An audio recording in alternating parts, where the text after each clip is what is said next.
My name is Reginald Boonzaier. And you're from this area? Where? Yeah, I live in Penrith, South Penrith. And what brought you to this museum? Simply because I've been a tradesperson for a long time, and it's an opportunity for me to give back to the trade what I've got from them over many years. Yeah, because I saw you almost 50 years of doing this sort of work. Yes. Yeah.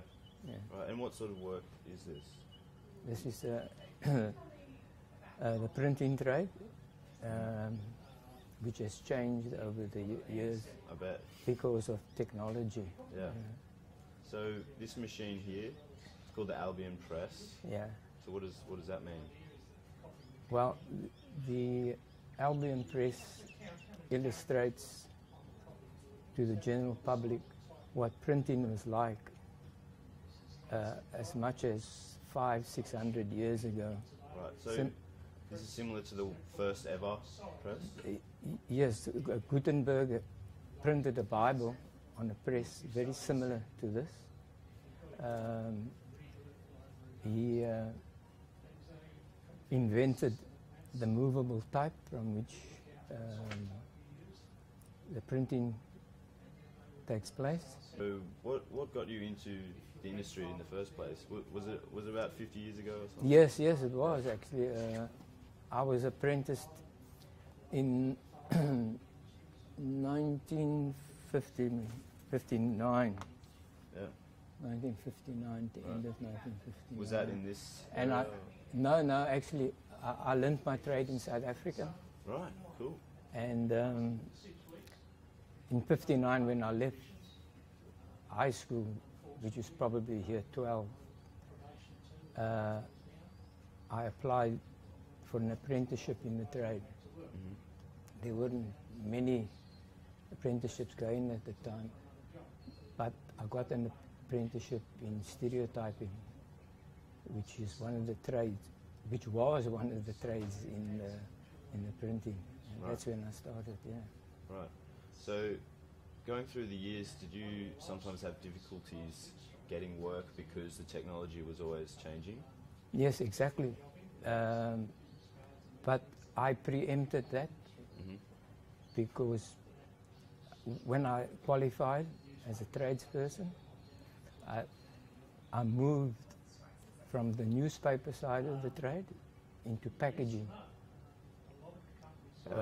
So instead of printing on paper and on newspaper, in packaging we were printing on all your wrappers that you have in the supermarket today.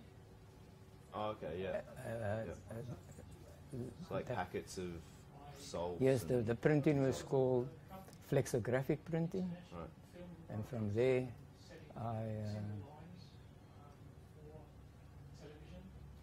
every few years, basically, I was moving to a different field of printing. Flexographic, reveal printing, and then I went to offset printing, which you may have heard of offset. What does that involve? Also printing is just in order to print, you need a plate. The plate to print. This is the plate here. Yeah. Newspaper. This plate is turned into a thin plate that's curved around the cylinder to print. So it rolls? It rolls in the newspaper. That's for newspaper. If you come to packaging, the same plate, instead of being made of metal, is made of rubber. Is that cheaper? No, not cheaper. It's because when you print on cellophane paper or on boxes, the affinity for ink on the plate to the paper or the film is better if it was a rubber plate. Yeah, okay. Oh, really? Because I would have thought the rubber, like, if it might move a little bit because it's more supple. No, the rubber was pretty thin and rigid. The hardness of the rubber, which is measured in what they call short, how hard the ink is. Right. So, back in the old days, what was the name of the guy who invented the printing press? Gutenberg. Gutenberg. So he replicated the Bible, right? That's right. He produced many copies Copies of the of Bible. Bible. So how did he get every single page? Did he have to create a plate for every single page? Well, yes, every single page would have had its own, not necessarily a plate. They never made a plate in those days. They used the actual form that you see here, this thing. For each page, you would have to have one. But he only printed in one color because they only used black ink. Yet if you look at the Bible, there's lots of illustrations, but that was done by hand after Wow. after the ink dried on the paper. When they took a print of that, it would take hours to dry. They would hang it up like washing, and then they would. So how many Bibles could one of these produce in, how long would it take for one Bible to be created, do you know? No idea. Very, very, very long time, I imagine. Simply because of the process that was. But it beats doing it by hand, right? Exactly, yes. It was a lot faster than doing it by hand. Yeah. So nowadays we just, get on the computer and just write out a document and then print it. So when did that come in, and how did that affect your trade? Yeah, everybody in my trade originally, people became redundant every 10 years, basically, simply because technology changed. Yep. As I said, it goes from letterpress printing to flexographic printing, gravure printing, and the trade changed. When the Macintosh computer came onto the scene, hundreds, if not thousands of people lost their jobs. Compositors as well, they've also lost their jobs because everything could be done on a keyboard. Yeah. And today you need none of them because you can print a book straight from your desktop. These machines that will do it, and the books will spit out on the other end. Right. So, would you be able to use your skills in the industry today, do you think? We're still printing newspapers, we're still printing books and such. Well, actually, until about a few years ago, I retired less than 10 years ago. But because I kept up with technology and kept up with what was going on in the trade, I learned to use a computer. I was able to find and do work in the trade.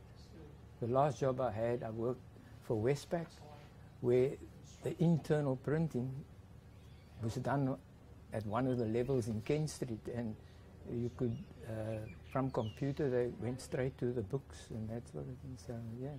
Right. So, what were Westpac needing to be printed? All their internal work. Okay. How to do things. It was quicker doing it internally than sending it to. Obviously, if they're going to do a massive program of work, they would send it to commercial printers outside because they in turn could do it just as quick and cheaper probably than internal. One had to adapt in the printing trade. You were a tradesperson, and as technology changed, so you changed. I went to tech 15 years ago. I was in tech doing a course simply because you get your skills up to date, you get your knowledge up to date, and you will still find work. Others again, when they were challenged by this new technology, just got out and did something else. Right. So it's too much. It doesn't pay just to stick with what you're doing. Yeah. And I enjoyed it because doing that sort of work. Yeah. Yeah. What have you gotten out of it? Do you think? I can imagine it's pretty rewarding to use your hands and recreate all these this writing, things like that. Did you ever reproduce like really famous work or anything like that? Yes, I worked on in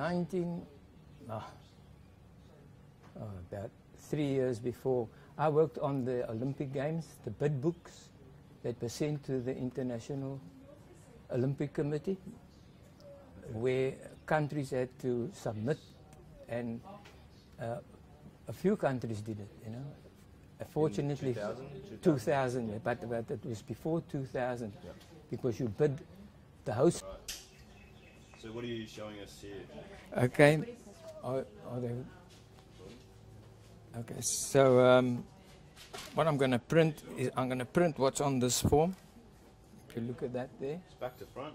Yeah, it's back to front. That's the only way you're going to get the print reading right. Yeah. All the letters are individual pieces of type, like that, individual pieces of type. The photographs made out of metal, etched, mounted onto wood, the same height as the type, locked up in the form. That gets put down there. Then we have ink on the roller. The ink gets rolled onto the image, and we take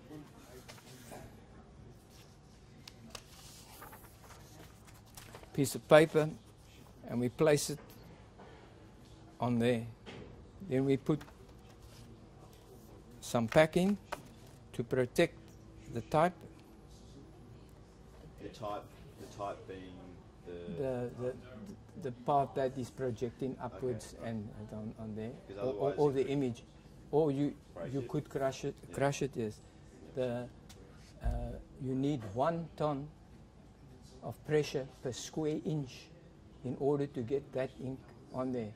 This is why they used a press like this, which is fashioned after a wine press, and it rolls underneath, and you squeeze it down like that, release it, and then take off your image, and there's your image. This would now have to be hung up and dried. With the modern inks today, that would take just a few hours to dry. If the way it's made up, you could probably do it in less time. That's it. How old is this machine? Everyone asks me that question, you know. It's 1864, but the patent, as you see, was 1544. That originally it was made out of wood, and then over time you'll see presses all over the world very similar to this. Some are still made of wood, but yeah, and then it changed. Didn't stay this way for too long, because you were doing one impression, you wait for it to dry, and then you have to turn it over. Yeah. And as technology changed, we've got the machines arranged here, then this one... Do you mind showing us? We get it on that handheld camera. Do you mind just showing us? No, I don't mind. Yeah.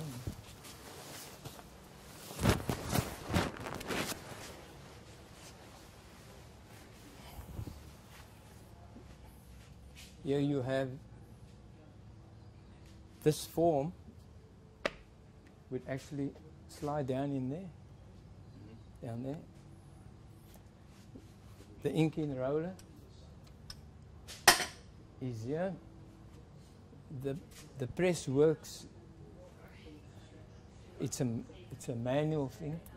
See that the the rollers are going up. It takes the ink off there, then takes the ink down, and it goes over the form. In the meantime, you are putting in a sheet of paper there, Yep. and it would then, what I did, compressed it there. It's going to do that thing there now. And then you take it out and put another sheet of paper in while it, and Much faster. it goes faster. And it can go faster because this press was operated by a treadle. Oh, yeah. So you can see instead of doing one sheet and taking out, Yeah. they probably did 3 or 4 times the speed on there. And all these machines, this machine could then do 5,000 sheets in 1 hour. Do you think As we can the printing trade was very much unionized. So if you were a printer, you were not allowed to set type. If you worked as a typesetter, you could not do photo engraving like I did. I did photo engraving. I wasn't a compositor. I did photo engraving. And if you were a photo engraver, you couldn't run a printing machine. They were very strict. The union was very strict on So that. people didn't do multiple jobs and They didn't. mess with No, other they people's didn't do jobs. multiple jobs. Right. No.